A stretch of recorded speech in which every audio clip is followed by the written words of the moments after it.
बाजार का मूड देखते हुए आज आपके लिए एक मंदी की कॉल है, शॉर्ट करने की सलाह है। पेट्रोनेट एलएनजी है वो स्टॉक जो आज सारे इंपॉर्टेंट मूविंग एवरेजेस को तोड़कर नीचे जा रहा है। इस पर विनय अपनी राय टेक्निकली आपको देंगे, लेकिन मैं आपको बताता हूं यहां पर 215 के टारगेट और 256 के स्टॉप के साथ आपको ये शॉर्ट करने की सलाह क्यों दी जा रही है।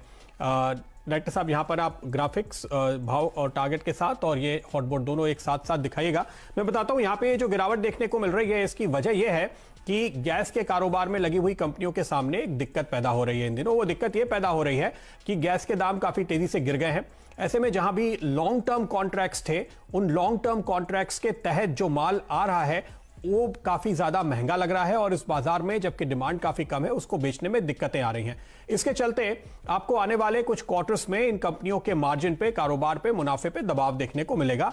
ये पहली वजह। साथ ही साथ ऐसी भी खबर आ रही है कि इसके चलते पेट्रोनेट एलएनजी अपना एक कॉन्ट्रैक्ट रद्द भी कर सकती है। अगर ऐसा होता है तो उसका भी इंपैक्ट आपको बाजार में आता हुआ दिखाई देगा। जो एनालिस्ट इसको ट्रैक कर रहे हैं उनका यह कहना है कि इन कंपनियों के सामने इस वक्त ये जो दिक्कत है वो काफी स्वाभाविक है और वो स्वाभाविक खबर होने की वजह से वो जो दबाव आने की जो वजह है वो इसलिए है क्योंकि काफी निचले स्तरों पर गैस के दाम इस समय अंतर्राष्ट्रीय बाजारों में गिर गए हैं और ऐसी स्थिति में अगर आपके पास पुराने कॉन्ट्रैक्ट बड़े प्राइस के हैं तो वो बेचना इस बाजार में कस्टमर्स के लिए काफी मुश्किल है। कुछ दिनों पहले ऐसी खबर गेल के हवाले से भी हमने सुनी थी कि उनके लिए भी लॉन्ग टर्म कॉन्ट्रैक्ट्स वाले माल में फिलहाल दिक्कतें सामने आ रही हैं और अब यहां पर आपको दबाव देखने को मिल रहा है पेट्रोनेट एलएनजी पर भी।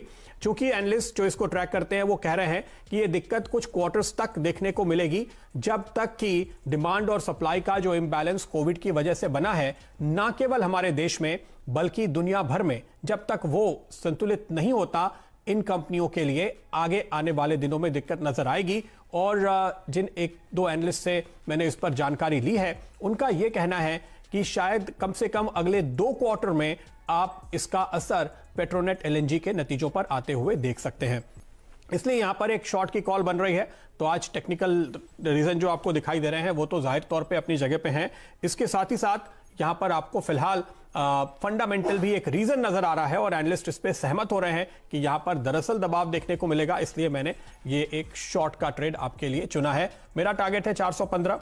विनय बताइए आप क्या देखते हैं? मेरे ख्याल में ये टारगेट अगली सीरीज के लिए आपको लेकर चलना चाहिए, अगस्त के महीने के लिए।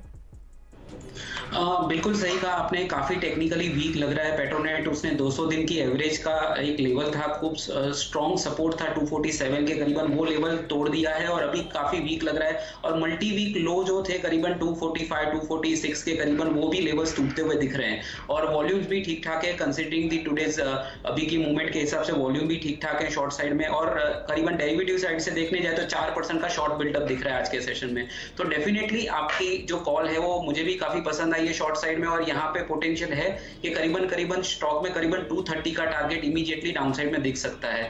तो yes, it is one of the weak stock and we can expect. और ये जो 249 का जो लेवल ब्रेक किया है वो अभी एक शॉर्ट साइड में एक आपका स्टॉप लॉस बन जाना चाहिए। तो इमीडिएटली 10 से 15 रुपए की डाउनसाइड पॉसिबल है और आपका स्टॉप लॉस शॉर्ट साइड में 250 का होना चाहिए।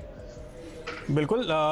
तो मैं 255 की बात कर रहा था। अभी ये स्टॉक चूंकि थोड़ा नीचे आया है, जब हमने बात शुरू की तो ये 245 के आसपास था, तो हम 255 का स्टॉप ले रहे थे। आप इसको ट्रेल भी कर सकते हैं, लेकिन ये जो स्टॉप लॉस के लेवल है आप ऐसे समझिए कि अगर कोई किसी केस पे रिकवरी दिखती है आने वाले दिनों में तो वहां पर आपको फिर से शॉर्ट करने का इस रेंज में दरअसल एक मौका मिलेगा और ये स्टॉक आपको कमजोर होता हुआ फिर से नजर आएगा क्योंकि इसके पीछे फंडामेंटल रीजन है।